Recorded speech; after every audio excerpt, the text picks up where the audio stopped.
Deiland is a single-player RPG game that transports you into your own tiny universe. Your main mission is to look after and protect this tiny planet. You wake up in a strange world as a young boy named Arco wearing a red cape. Your first task is to build and grow your colourful world. But before you can really settle and have a proper look around, you get your first visitor, Mun, who is the main heroine and your partner in this story.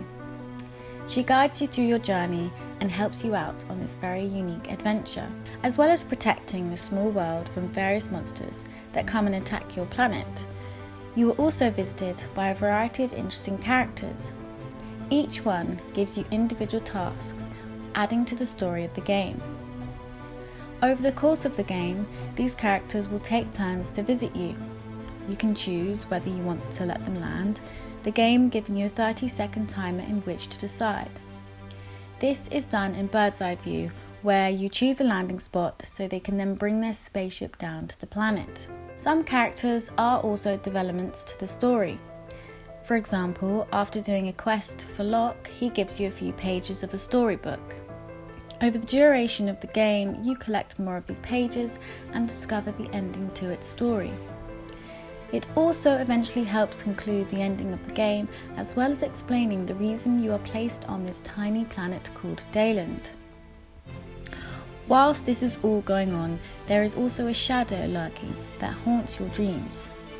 This shadow only appears every so often when you put yourself to bed, which you have to do during the game to restore your stamina. In these nightmares, secrets are then revealed one by one, leading up to your true destiny for the game. At some point in the adventure, Mun's orange spaceship transports you to a snow-infested island where you meet Hoot and Umi, who have inhabited it. You join their own story and work to sort out their different problems.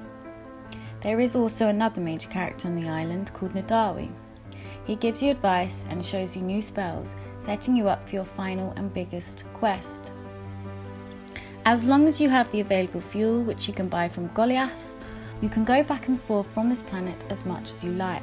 But you have to wait for Mun to come and visit you again, as she is the only one who can transport you to the island. One of the main things I like about this game is its combination of calming music, soothing colours, and even when you're waiting for your crops to grow, there is always something for you to do. Yes, it is definitely a slow-paced game, but regardless of its speed, you are never short of anything to do. You might need to go to the mine over the other side of the planet and fill up your minecart with stones, or if that's already done, there are always seeds for you to pick from your trees and berry bushes. You could go fishing on your lake and practice the added little game in the game itself, or if you've done all that, you can always stock up on your stone storage. The max amount you can get to is 999 and it stops there. It's easier to get that many stones with the console because you just click X constantly, so then when Goliath visits, I can get a lot of money for my stones. The only thing you need a lot of money for, and that costs an XP amount, is the key that you have to buy from Nadawi at some point, and it's about 1,100 coins, and the sheep that you can get from Umi is also a little pricey. Another thing to add is that the characters always only have 5 of everything that they sell. I guess it's a way of making the game and story balanced, maybe, but either way, they're always fully stocked up when they come back to visit, but only 5 items at a time. The weather in Deiland is imaginative and creative, adding to the realism of the game.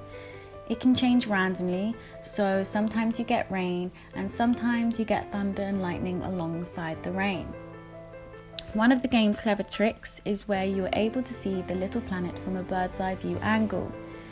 This is especially helpful when the game hits you with a storm. In bird's eye view, you can rotate your little planet, which is mainly helpful when you want to prevent the lightning striking your crops, trees and berry bushes. The thunder will hit anything that is growing on your little planet and destroy it completely. But an upside from that is when the rain appears, you can also rotate the clouds to make sure it's falling down on your crops.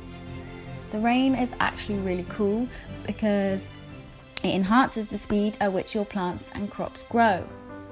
This is where building wells on your planet also becomes useful, but the well does run out of water itself, which means you have to wait for the rain to come back for it to fill up again. Or you can just build another well. The bigger the well, the more water you can store. At some point, you meet a character called Yuki, who is half cat, half human, and her squirrel Bomb. They arrive stowed away on one of the character's ships. At first, some of your food does go missing, where you eventually discover the thief is this cat girl character and her squirrel friend. You end up doing favours for them in the hopeful return that they will stop stealing your food. Some things I learnt from playing the game is that if you sell your stones to Goliath, he will give you more money for your stones than any other character. For example, characters like Bram and Locke will give you 1 coin for 1 stone, compared with Goliath, who gives you 2 coins for the price of 1. So if you want to make money easy and quick, just bash out 1,000 stones and you'll get 2,000 coins in one sitting. Also, another thing to add, whenever you destroy something you've built, you will always get the resources back. Even if you lose everything from the storm or from Bomb and Yuki and have nothing left in your storage, you can always buy whatever it is you need back from any one of the characters in the game. Each character sells different and similar things to one another, so sometimes you might be waiting for a while for the character you need to come back and visit. Another thing to watch out for is when the meteorites hit your planet, which you can avoid when in bird's eye view. Make sure you hit them with your hammer once they're on your planet, because they give you those stone shards, which gives your magic staff more power. You can play this game on a few platforms, the main ones being Steam and PlayStation. The game is also available in the Game Store for Android and Apple devices. For Steam and PlayStation, the game comes to £11. It is £1 more on the PlayStation, but it is free to play for those who want to download it on the Apple or Android devices. I think the quality of the game to how much it is overall correct to the gameplay, although I have seen other games with less quality for the same amount, if not more. The graphics and the animation is quite smooth. The story itself is quite basic, where you do follow one main storyline, but your time is also filled with side quests from all the other characters in the game that visit you. I only recently discovered that it's on the Android and App Store, so I decided I would download it on my phone to see how the quality plays out on a smaller device. It has the same music and simple style, but instead of receiving quests from the characters that come to visit your planet, the game gives you a list of things to do. It is the same format, except the only thing the characters are useful for to visit you is to do the usual trading. You can buy certain items that you may need for your quests and sell just as you would do on the PlayStation.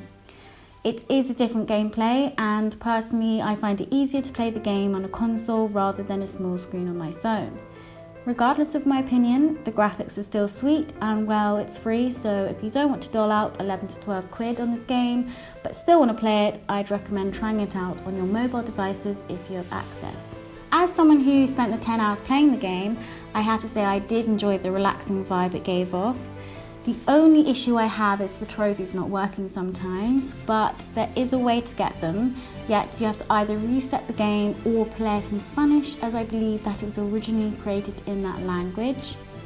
It's a game to play when you want to immerse yourself into something, but that doesn't require too much attention and energy. If you just want to have a chilled evening, but in the mood for gaming, Deiland is a world you'll fall in love with almost instantly, and I would definitely recommend it to those who love to follow a story, get into a game, but also just want to relax. To sum it up, for the sound and music, I would give it a rating of 7 out of 10. I would give the graphics an 8 out of 10. I did enjoy playing it the first time round, so I would give the gameplay a 9 out of 10. For the replay value, I would say it's a 6 out of 10, as I would only replay it to get all the trophies, or maybe if I haven't played it for a long time. The story is quite simple, but the other characters add to it, so I'd give that a 7 out of 10. I did enjoy playing the game and discovering the stories and secrets within it, so my final rating for the game as a whole, I would say, is an 8 out of 10.